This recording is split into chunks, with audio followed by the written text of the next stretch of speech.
नमस्ते दोस्तों, मैं पुरुषोत्तम सिंह आज फिर एक नए वीडियो के साथ आपके सामने उपस्थित हो चुका हूं। जैसा कि फ्रेंड हमने 3 लगातार वीडियो से बिहार का धरातलीय स्वरूप के बारे में चर्चा कर रहे हैं। 3 लगातार क्लास में हमने देखा, पहला क्लास में हमने देखा उत्तर का जो पर्वतीय प्रदेश है और दलदली इलाका जो है बिहार और नेपाल से सीमा जो बनाती है उस इलाके में है। तो उसके बारे में हमने विस्तृत चर्चा की है फर्स्ट पार्ट में। सेकेंड पार्ट में हमने देखा फ्रेंड्स उत्तर का जो मैदान है, बिहार का उत्तरी मैदान जो है फ्रेंड्स, उसके बारे में हम विशेष चर्चा किए हैं। उसके बाद हम थर्ड पार्ट में देखे हैं जो दक्षिण बिहार का मैदान है, उसके बारे में हम डिटेल्स चर्चा किए हैं। जो आज की क्लास में हम देखेंगे फ्रेंड्स, वो बिहार का जो पठारी यानी जो पहाड़ी प्रदेश है दक्षिण वाला रीजन में, उसे हम आज देखेंगे, है ना। तो ये जो 4 फ्रेंड्स, ये क्षेत्र में जो है कैमूर की जो पहाड़ी है, उसके बाद ये क्षेत्र में गया की पहाड़ी है, उसके क्षेत्र में जो राजगिरी पहाड़ी है, गिरी पहाड़ी, उसके बाद ये इस क्षेत्र में मुंगेर की पहाड़ी है और खड़गपुर की जो पहाड़ी है, तो उसके बारे में फ्रेंड्स थोड़ा सा हम डिटेल्स चर्चा करेंगे, जहाँ से क्वेश्चन आने की संभावना होती है और बहुत सारा क्वेश्चन पूछी भी गई है बिहार स्पेशल एग्जाम में। इसी पॉइंट ऑफ से फ्रेंड हमने वीडियो को आज के वीडियो को तैयार किया। ठीक फ्रेंड्स, तो हम बारी बारी पॉइंटों में चर्चा करते हैं। फर्स्ट पॉइंट जो है का वो हो गया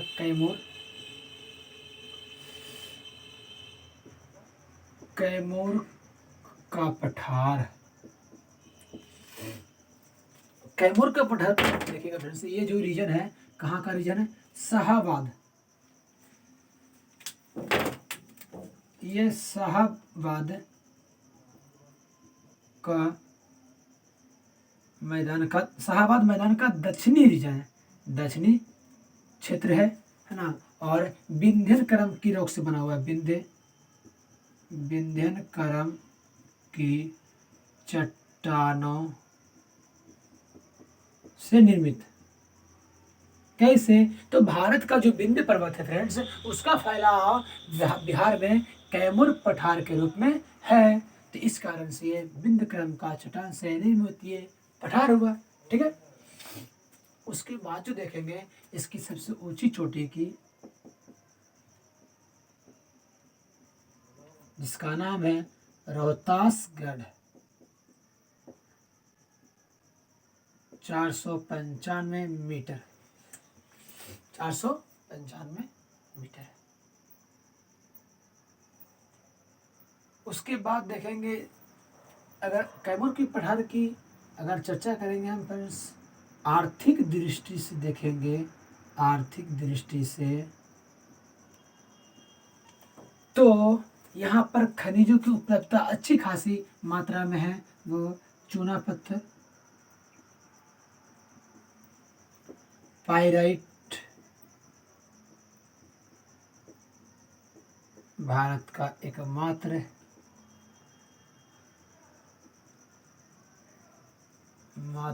राज्य में उत्पादन होता है, वो है बिहार। पाइराइट में फ्रेंड्स सब ध्यान रखिएगा, BVI पॉइंट। ठीक है। चूना पत्थर, डोलोमाइट, और फिर गंधक, सल्फर, लाइमस्टोन, जो ये भी इसमें जो नाम कहते हैं ना, ये तो ये इस खनिज की उपलब्धता है फ्रेंड्स, जिस कारण से इस क्षेत्र में फ्रेंड्स सीमेंट उद्योग का विकास हो गया ना। सीमेंट उद्योग का विकास हुआ है ना। केंद्र है डालमिया नगर और बंजारी, और भी फ्रेंड्स है। आपको पता है फ्रेंड्स कि इस खनिज की उपलब्धता से सीमेंट उद्योग का विकास हो जाएगा, और सीमेंट उद्योग में जो मानव संसाधन की आवश्यकता पड़ती है भारी मात्रा में, तो आपको पहले से ही पता है कि बिहार में सबसे ज़्यादा मानव संसाधन की उपलब्धता है पूरे ओवरऑल भारत में वर्तमान समय में, और वो भी सस्ते श्रमिक की उपलब्धता है। तो इन सारे पॉइंटों से फ्रेंड्स हमने कैमूर का पठार के बारे में देखा, चर्चा किए। देन आगे पॉइंट में हम बात करेंगे गया की पहाड़ी का। फ्रेंड्स हमने जिस पॉइंट को लिखाते हैं फ्रेंड्स, सभी पॉइंट को आप नोट कीजिए, परीक्षा की दृष्टि से सब बहुत ही महत्वपूर्ण है। हम हमारे भी एग्जाम में फ्रेंड्स हमने भी कई प्रश्नों को सामने देखा है। इस प्रश्नों को सामने देखा फ्रेंड्स, पूछ लेते हैं बिहार स्पेशल एग्जाम में, यहाँ से क्वेश्चन बनते हैं। तो गया की पहाड़ी, ये हो गया आपका ख में, ख में गया की पहाड़ी। अब ये जो है धारवाड़ क्रम का, धारवाड़ क्रम का हिस्सा है, धरवाड़ से रोक्स का बना है ना। और धारवाड़ जो क्रॉस चटर पाया जाता है फ्रेंड्स, वो एकमात्र भारत में पाया जाता है, भारत में एकमात्र, और कहीं नहीं। ठीक है, इस चीज़ को आप ध्यान रखिएगा। और गया की पहाड़ी है, ये गया जो जिला है फ्रेंड्स, गया वो चारों ओर पहाड़ क्षेत्र से घिरा हुआ है, चारों ओर पहाड़ी क्षेत्र से घिरा हुआ है। और फिर इसके बारे में क्या बोला जाए, इस पहाड़, ये पहाड़ी फ्रेंड्स क्वार्टजाइट की अधिकता पाई जाती है। धारवाड़ तुक्स में और ऑलरेडी क्वार्टजाइट की अधिकता पाई जाती है। उसके बाद देखेंगे गया की पहाड़ी में थोड़ा यूरेनियम की उपलब्धता ही पाई जाती है, यूरेनियम बेसिकली गया के क्षेत्र में यूरेनियम की अधिकता भी पाई जाती है। तो बस इसी सारे पॉइंटों में, और यहाँ इस क्षेत्र में मगध का मैदान है। बस फ्रेंड्स हमने इस पॉइंट को में इसकी चर्चा बस। और सबसे, हाँ, इस सबसे जो ऊंची चोटी है फ्रेंड्स, ऊंची चोटी वो है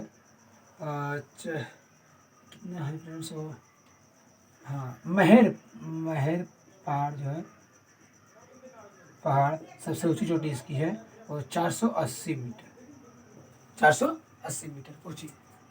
बस इतने पॉइंट को फ्रेंड्स हम इसके गया की पहाड़ी में नोट करेंगे।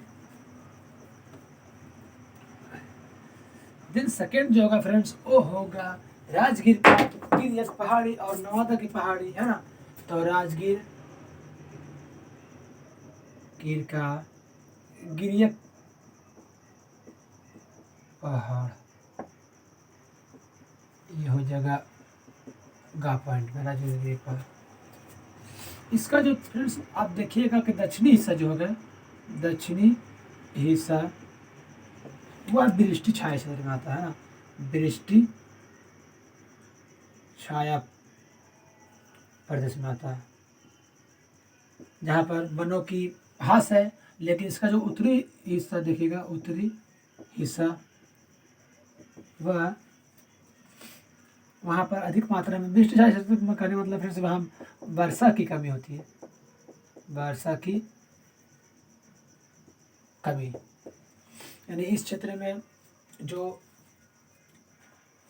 वर्षा युक्त जो हवाएं चलती है फ्रेंड्स, इस क्षेत्र में पहुंचना संभव होता है किसी कारणवश से, ऊंची स्थिति कारण, चाहे जो भी मान लीजिए, है ना। है तो फिर जो भी आप कारण मानिए, है ना, वहाँ वर्षा की कमी होती है और वृष्टि छाया प्रदेश का विकास उससे हो जाता है, जहाँ पर वनों के देता है या फिर झाड़ वाले एरिया नहीं होते हैं। उत्तरी हिस्सा में फ्रेंड्स इसका उल्टा है, यहाँ पर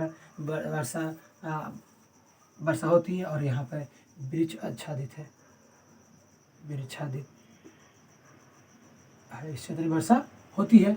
राजगीर गिरिया पहाड़ी के कुछ दिया था कि राजगीर कौन सा पहाड़ी है, तो गिरिया की पहाड़ी है ना।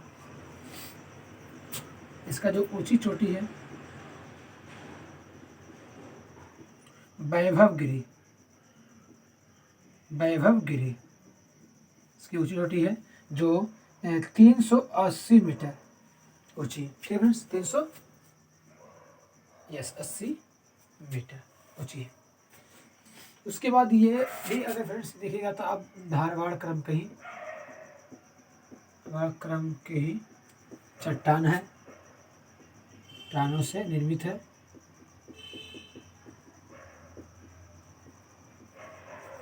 ठीक है फ्रेंड्स, तो इस पॉइंट को हम इस राजगीर पहाड़ी में नोट हम करेंगे। उसके बाद पॉइंट घा की ओर बढ़ते हैं, जो चौथा पॉइंट है। चौथा पॉइंट मिलनी फ्रेंड्स जो पढ़ेंगे खास करके वो मुंगेर की पहाड़ी और खड़गपुर की मेनली हम फ्रेंड्स इसी पर चर्चा करेंगे। सबसे पुरानी पहाड़ी बिहार की सबसे पुरानी और सबसे, अगर नवीन नवीन पूछेगी तो उत्तर में जो है यही शिवालिका का जो भाग है सुरेश्वर है ना सबसे पुरानी। ये मुख्यतः त्रिभुजाकार है, त्रिभुज आकार में थोड़ा त्रिभुज आकार दिखता है, इसलिए मैंने उल्लेख किया है ना। और फ्रेंड्स अगर देखिएगा तो ये क्वार्टजाइट से निर्मित है, क्वार्टजाइट से निर्मित है। थोड़ा यहाँ पर फ्रेंड्स बॉक्साइट भी पाया जाता है।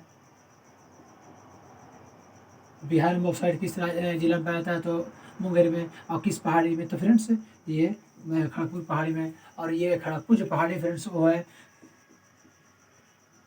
क्यूल और एंडमान नदी के मध्य जल विभाजक है। क्या है? जल विभाजक है।